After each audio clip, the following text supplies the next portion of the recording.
Read number 3. Tell me a story. We are human beings. We live by stories. It is how we orient ourselves in time and space through stories. All of us tell stories all the time. I went onto the bus stop today and I ran into this guy who told me that, etc., etc., etc. We live by stories. Stories are how we orient ourselves in time and space. And the collective stories, the stories that we share, the stories that engage us, are part of what we as human beings do together, and specifically one of the ways in which communities draw together. If we ask ourselves, what would the Episcopalians do? We hearken back to St. Mark's and my experience with the liturgy in the cathedral there. We see, actually, the Eucharistic liturgy does tell a story. It's a sacred story. It's an old pagan story. It's a story of a God that dies, that gives his life for the people. Good rituals. I won't be categorical about this and say that it needs to happen in every ritual, but some of the best rituals that I have ever been to are rituals that tell stories. Now, by this I don't necessarily mean the goddess's descent into the underworld, although that's a very fine and sacred and honorable story in and of its own right. And one could make a case, although actually I've never seen it made, that in fact the standard Wiccan formatted ritual does reenact that story. But if so, I think it needs to be done more consciously and more liturgically. But in any event, they don't necessarily have to be stories with a beginning and an end. One of my very, very favorite ritual things to do with a large group of people, and one of my, I think, an example of a ritual which very rarely goes wrong is a procession. We've all been there, we've all done it, and we all have been there present in the procession with the sense that we are doing something together. Here we are, the tribe, and the story that we're telling is we, the tribe, are going from one place to another, and when we get there, we will do something. That's a story.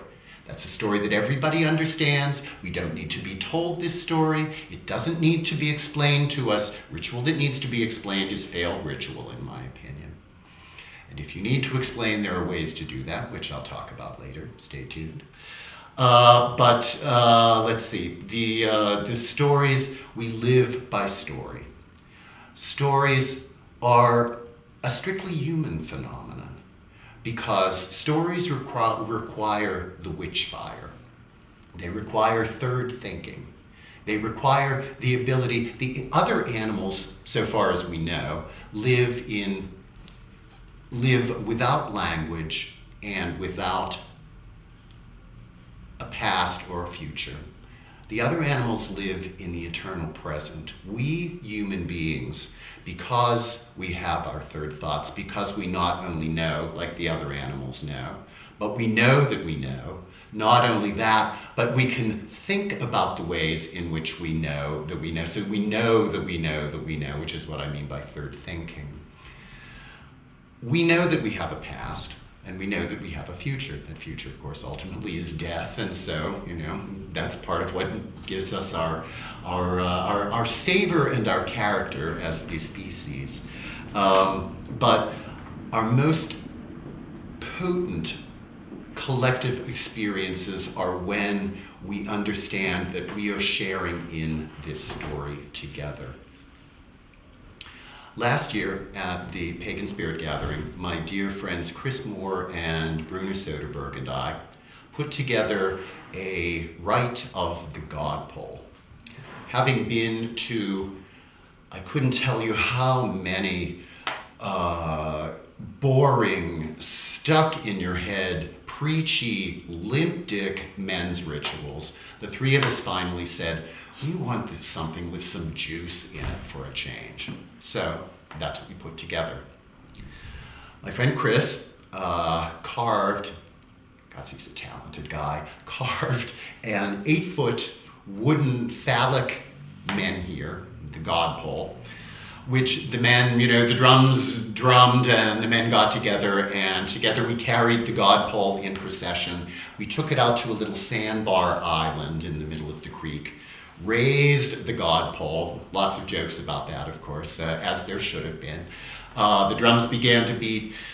We danced and danced ecstatically. At the climax, pun intended, let's see, the oldest man and the youngest man came forward, and incidentally, this is not technically the men's mysteries, and I'm not giving away any of the forbidden things, so females don't need to stop watching.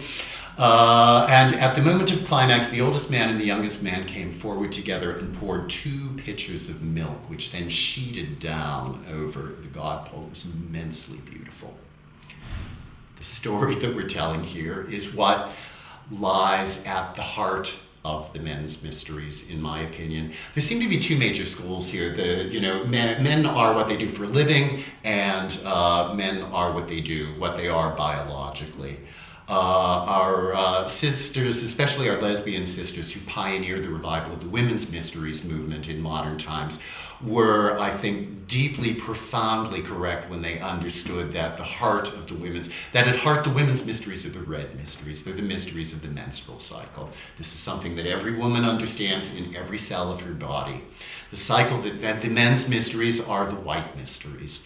The cycle that every man knows in every single cell of his body is the cycle of erection and stimulation and ejaculation and quiescence. There it is. That's what we enacted in this ritual.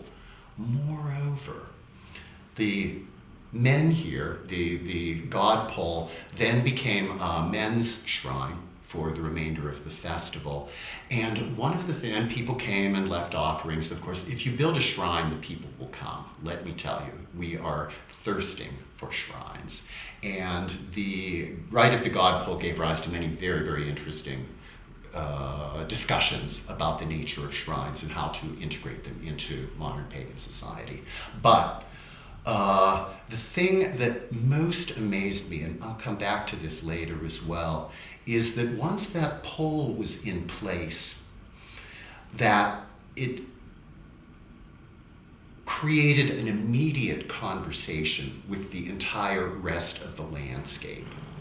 There it was on a little sandbar island on the edge of the creek, and every single vertical line in the entire landscape suddenly became in a dialogue with this standing pole. It became the axis mundi. It became the center. It was a beautiful, beautiful ritual. It told a story. We didn't need to tell anybody what the story was beforehand. Every man that was there got it. And it's one that I will remember for a long time. Of course, bear in mind that I was a member of the priesthood, so you should probably be taking my description of the ritual with a grain of salt.